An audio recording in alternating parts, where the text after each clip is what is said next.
Options trading allows you to trade contracts that give you the right to buy or sell an asset at a specific price before a certain date. Here's how to make money with options. Buy call options. Call options give you the right to buy an asset at a set price. If the asset's price rises above the strike price, you can sell the option for a profit. For example, you can buy a call option for a stock at $50.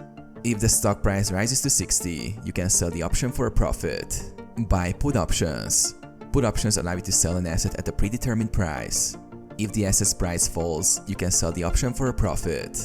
For example, you buy a put option for a stock at $50. If the stock drops to $40, you can sell the option for a profit. Write options. Selling options can be profitable if the asset doesn't move as expected. For example, selling a covered call allows you to earn premium income while holding a stock. Use spreads. A spread involves buying and selling options of the same type, but with different strike prices or expiration dates. This strategy limits risk while providing opportunities for profits.